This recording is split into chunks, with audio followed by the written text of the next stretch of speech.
Hey everybody, this is Erica, the technology nerd who likes to film stuff, and I attended the Samsung launch event for the Galaxy S8 and the S8 Plus. Now these are gorgeous phones with absolutely gorgeous displays, same exact design language between them, one is just bigger. Now taking a look at the size versus the S7 Edge of last year, the S8 is not as wide and not as tall either. While compared to the S8 Plus, the S7 Edge is a bit less wide and not as tall. I also brought an S7 Plus to compare sizes to, one of the largest phones around. And I find it impressive that with a 6.2-inch display, the S8 Plus is not nearly as wide and just a hair taller than the iPhone 7 Plus. And the iPhone all but dwarfs the S8. Yet, the S8 manages to have a much bigger display. So with all this, we can obviously see what's most impressive about these new phones, the body sizes that Samsung has fit these huge screens into. The S8 is about the size of the Google Pixel with a much bigger display. So as for colors, the S8 and the S8 Plus come in 5 different colors, all of course which are market dependent. So we've got Orchid Gray, Arctic Silver, Midnight Black, and Maple Gold, and Coral Blue. The cool thing is that all of these units have black front faces. Only the frame and the back glass are colored, which makes having a uniquely colored device not feel so gaudy. So nice job on that one, Samsung. I also think that they probably did this due to the amount of sensors on the front. Keeping it black nicely conceals that mess of sensors. Now taking a closer look around the phone, on the front, from left to right, we have the LED notification light. Yes, it's there. The IR LED for the iris scanner, the ambient light sensor and proximity sensor, the receiver, which does not function as a second speaker like some are saying. I don't know where that misinformation came from. The 8-megapixel front-facing camera, and the iris camera. It looks unwieldy, but actually I think that this is the exact same setup and the same amount of sensors that we had on the Galaxy Note 7. The devices are covered in Gorilla Glass 5 on both the front and the back with either a 5.8 or 6.2-inch display. And we will definitely talk more about the displays in a bit. Then on the bottom we have the on-screen/hardware home button, which resides underneath the display this time. It has a haptic engine which responds to touch or hard press. And what's nice is that you can adjust the intensity of the vibration from that home button as well. To the right and left of the home button, software back and recent keys will appear, which are interchangeable, thankfully. On the left-hand side is the volume rocker and the dedicated Bixby button, though I have to say that I strongly dislike the Bixby button, as it is very easy to accidentally press, and I've been hearing other people say the exact same thing. And it's maddening that I can't seem to find anything that will let me disable this button or remap it, so we'll have to wait for the near future. On the right-hand side is the power button all lonesome by itself. Then on the back we have the LED flash, the sensor for S-Health, the 12.2 megapixel camera, and the fingerprint sensor. And of course not to forget that the wireless charging is on the back as well. Many are erroneously saying that the camera is exactly the same as the Galaxy S7. I know the setup is the same, but it's actually not the same sensor. I went to the mall and was able to show with Ada64 that the sensor is the Sony IMX333 instead of the IMX260 from last year. And also Samsung is using new processing over last year. I'm also hearing from SamMobile that also, like last year, that there will be a lottery of 2 different sensors, unfortunately, but both sensors will have the same specs, so both should be good. The camera has optical image stabilization and an aperture of f1.7. Now as for that fingerprint sensor, I am not liking the location of it at all. It really feels like an afterthought, and from what I'm hearing, it probably was. It seems that Samsung wanted to build the fingerprint sensor into the display, but didn't get promising results, so from having lack of time, they decided to put it on the back rather than just not including it at all. The problem is that it is quite hard to reach for me on the S8, and just impossible to reach reliably on the Plus. But a cool thing is that you can enable the ability to swipe to pull down notifications just like on the Pixel, and of course that's going to be nice for those who can reach it. I also find it very easy to smudge up that camera. It can be quite hard to differentiate between them when not paying attention, I found. And I think it's funny that clearly Samsung knew this would be an issue because during my testing, I got a warning that reminded me to clean the fingerprints from the camera. Cute. Now at the top, we have the microSD and SIM card slot combo and a microphone. On the bottom, we have a headphone jack, micro USB-C charging port with Qualcomm Quick Charge, though I'm waiting to discover which it has. Another microphone, and I'm guessing this is the AOP microphone Samsung spoke about in the specs. And a single speaker, which to my ears sounded pretty nice and clear, decently loud, though not breaking any eardrums, but there's not much bass to speak of. It's a small single speaker, people. What can you expect? Now moving on to specs, we've got 3000 mAh or 3500 mAh batteries, and I'm a bit concerned if battery life is going to be any good, but the processor is more efficient than last year, so I'm going to have to really test that out in my review. It's got the Snapdragon 835 SoC, which I managed to benchmark here with Geekbench 4 versus my S7 Edge. 4GB of RAM, 64GB of UFS 2.1 internal storage, IP68 water and dust resistance, and a 5.8 or 6.2 inch Quad HD Plus display. These displays are Super AMOLED Diamond Matrix Pentile, and they're not RGB arrangement like was rumored. I was able to get real close with my camera to take some images, so I was definitely able to prove this. And at this resolution, it really doesn't matter that it's not an RGB arrangement, but for the sake of VR, it would have been really nice to have 3 subpixels per pixel instead of only 2. The experience would have been a lot sharper.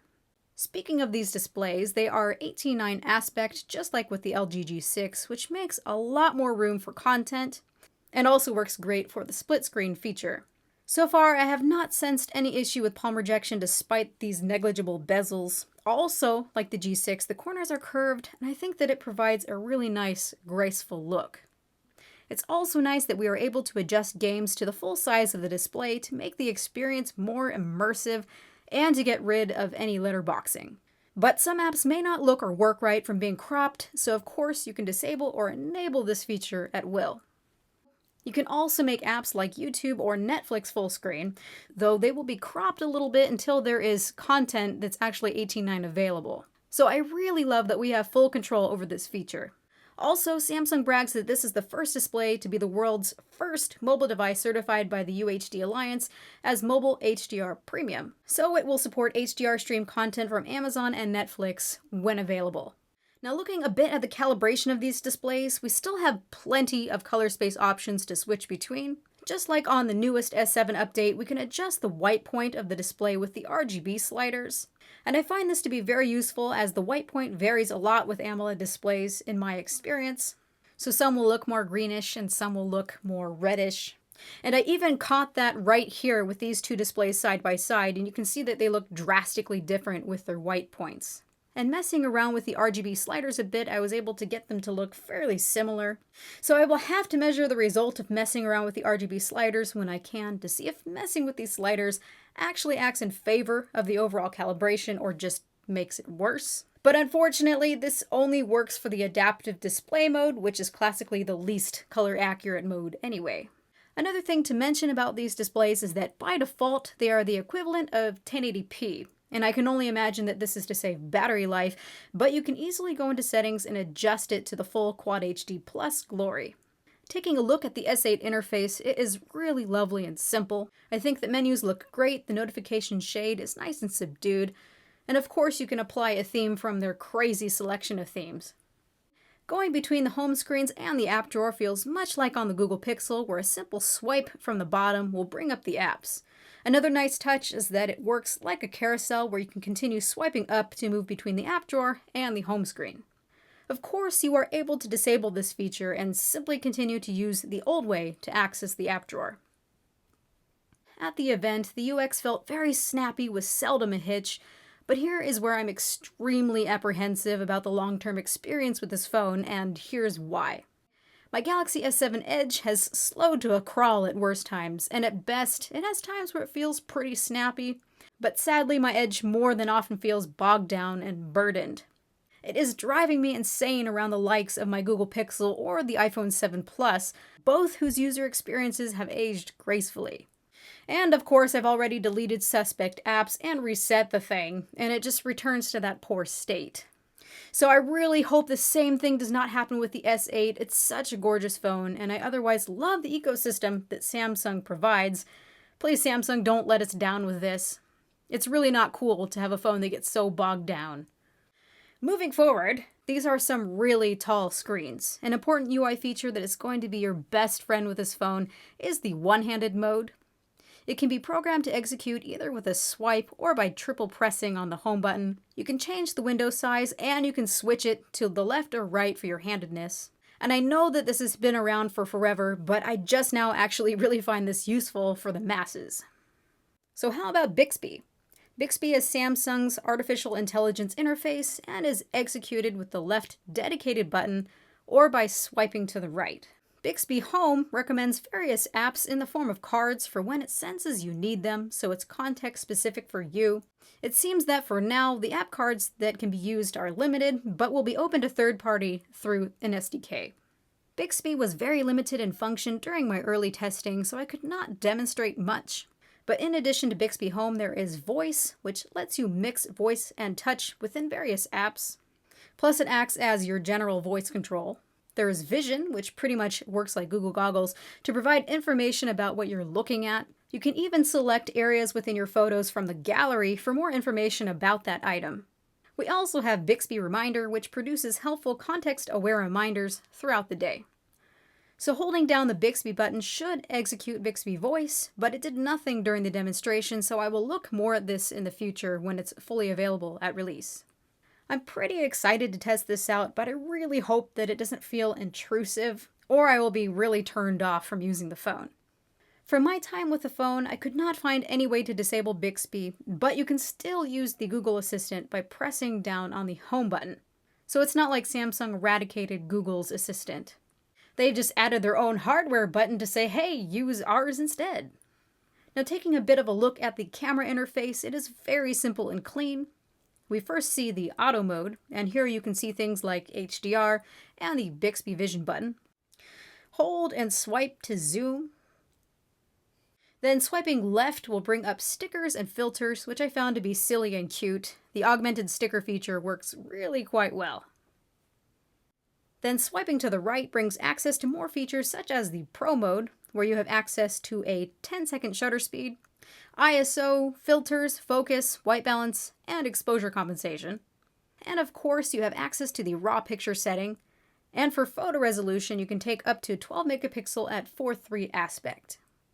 Now, as for video resolution, you can shoot up to 4K, and it looks like this time around, even 4K supports their video digital image stabilization. That should all be in addition to optical image stabilization, I'm assuming. Lastly, let's talk about security features and Samsung DeX. So as for security features, just like with the Note 7, we have the iris scanner and fingerprint sensor. We also have the new face recognition feature, which, yes, has been out from Google since forever, but this is Samsung's attempt. And I think that it works really well, recognizing my face instantly without the need for swipe or anything. Literally, it takes no effort. Just turn on the phone, put it in the line of sight of my face, and boom, you're in. Now, obviously, this isn't secure at all, and is just meant as a quick unlock feature. Get that through your head right now. It's already been attempted successfully to use an image of the owner's face to unlock the S8.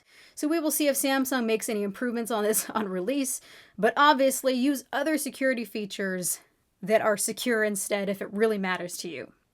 Now, as for DeX, it will ship in late April, and it's supposed to be $150. It's a docking station. It essentially allows you to dock your phone and treat it like a desktop computer. Of course, you need your own wireless keyboard and mouse. So a special DeX mode is launched on your computer screen that contains apps that are optimized for DeX's large screen experience, such as Word, Excel, and PowerPoint. You can also display your Android applications that are not optimized for DeX. And lastly, you can virtualize your Windows desktop and view it in DeX, though I wonder why not just go and use your actual computer? Which brings me to a point that we've seen this continuum song and dance over and over again, starting with the Motorola Atrix, then Asus followed suit, and Microsoft. So we'll see if this feature takes off or not, or if it's just another add-on accessory. So, wrapping up, when not distracted by software features, this appears to be more of an incremental upgrade. The display / getting rid of the physical home button are truly the big new things here. Though of course it will be nice for some spec heads to have the latest and greatest processor, and the iris scanner is definitely a welcome feature from the Note 7 too. Still, when you buy a Samsung phone, what you are buying into is an ecosystem, just like with Apple. And I think that if Samsung can keep the phone from being bogged down after just a few months, that this is a big hit here. The phone is just flat gorgeous, those displays are crazy. So price, how about price? These cost $750 and $850. That's a pretty penny. And on the flip side, we have the LG G6 out there, don't forget. And that costs $650, so that's $100 less.